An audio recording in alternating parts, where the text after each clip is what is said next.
I've done one of these videos, and I thought with everything going on, it would be a great time for an update. So the next 4 to 6 weeks, they're going to be pretty challenging. We're going to see infections spike heavily. We're going to see hospitalizations go up. There's talk that we could hit 200,000 infections per day in the United States. And for a little bit of point of reference, in the summer we were about 30,000 infections per day. So something really important that I wanted to kind of talk to everyone about is Thanksgiving and Christmas. I know that everyone has a lot of traditions. You're probably looking forward to seeing your friends and family that you normally see on Thanksgiving, but please, everyone remember, everything that's being said is like the casual gatherings in homes with family and friends are the areas where we're having the highest amount of transmissions. It's a closed environment. We're all talking, maybe having a couple of drinks, and nobody's wearing any masks. And so, really each family, you're going to have to make your own decision about what you're going to do for Thanksgiving. My family and I, we have decided that it's just going to be us that are going to be spending Thanksgiving together. We will see our friends and family through FaceTime and Zoom and Teams, whatever we use. That'll be this year. That'll be the holidays this year. And next year we'll be able to be in person. If you are going to get together with your family and friends, I highly recommend that you follow the new guidelines from the governor that were just released today. I will put a link to that, to those guidelines in the email that this video is being sent with. I also recommend that if you're going to do this, that everyone who's going to be there go get a rapid COVID test before you get together. I'm going to include some links to a handful of testing options. The state has 2 rapid test saliva test centers. There's one at the convention center, and there's a lot more, but these are probably the 2 that are closest to the office. There's one at the convention center, and at the airport there's going to be one starting the 12th, and you get your results within 24 to 48 hours. The at-home saliva testing, you can actually go online and order a saliva test kit through this website. You take it at home, you fill the vial full of saliva, you put it in the mail, and you'll have the results back in 24 to 48 hours. That is free of charge. So is the testing center at the convention center and the airport. Handful of other places. There is a place called the urgency room. They use a swab test where you actually get same-day results. Matter of fact, in minutes you get results. And that's the urgency room, and they have facilities in Eagan, Woodbury, and Vadnais Heights.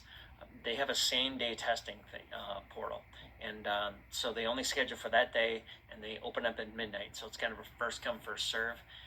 Unfortunately, that one is $225, but you do get results in minutes. And I believe the accuracy on those tests is like 98% accurate. Valley Medical there's one in Minneapolis, there's one in Burnsville, and one in Woodbury. That test is $120. It's a swab test, and you get results within a day to 2 days. I think somebody here had a test, and they had it in the afternoon, and in the morning they had an email telling them the results. So I will include links to all of those different areas in the body of this email. I know there are a lot of strong opinions one way or the other on corona, and some people think it's a huge deal. Some people think it's not that big of a deal. Some people look at it as a flu. Some people it's a lot more serious than that. Putting all that aside, the reality is, guys, the more infections that we have, the more things will be shut down. And if you're a parent, your schools are going to get shut down. I was just talking to one of our coworkers, and her kid's school they had an emergency school board meeting last night, and everyone is going online, and that sucks. And mainly with that district, it was because they don't have enough staffing to handle the kids. All the staff members are sick, or testing positive, I guess, depending on how you look at it. But and that's going to be terrible. It's the best thing in the world if our kids go to school. If infections continue to rise, our business is going to be affected. There's no way around it, guys. Hours could potentially be reduced and layoffs could occur, and nobody wants that. Make smart decisions, please. Okay? A little bit of sacrifice over the next few months is going to get us through this with as little disruption as possible. Don't be fucking stupid, okay? And stupid, in my opinion, and I apologize. Actually, no, I don't apologize. This is reality. I don't care how you feel about the reality and the seriousness of this virus. If we have a lot of infections, things are going to close down. I don't care what your opinion is of the virus. Things are gonna shut down, and that means your kids aren't going to be able to go to school, and it might affect your work, which means it's going to affect your income. Okay, beyond your health, take all that other stuff out. Okay, we need to all really respect the opportunity that we've been given. Our business is considered essential service, and for the largest part, we've been able to continue to work with little to no disruption.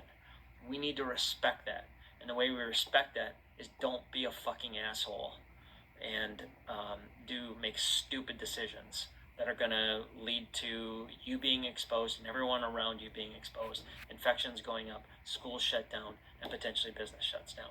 Be smart. Okay. Talk a little bit about the vaccine. So there was a vaccine that was approved by, actually not approved. There's a vaccine that was announcement yesterday by a company called Pfizer.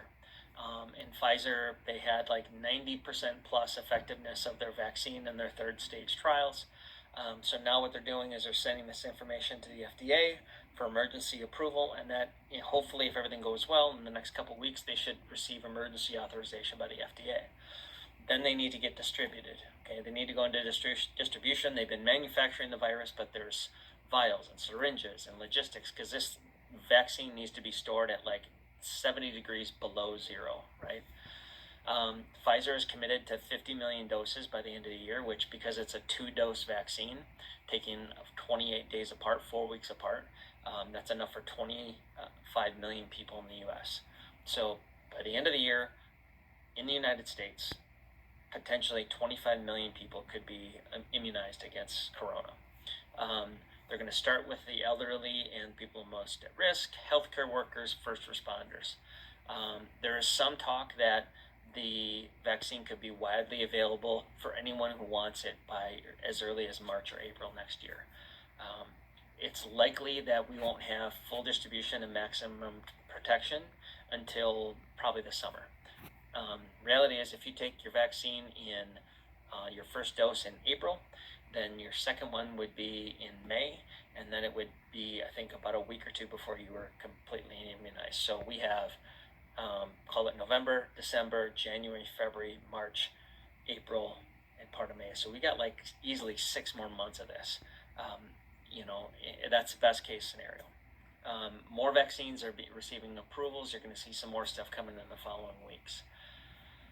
So, bottom line, it's going to be rough, but please don't panic, because in reality, if we all act sensibly and we make good decisions and we're not assholes, following some basic guidelines for distancing and mask wearing, we're going to get through this and you're going to be fine. It's when we're assholes and we're stupid and we don't make good decisions that we have increase in cases and things start shutting down. So some good news. Did want to let you guys know.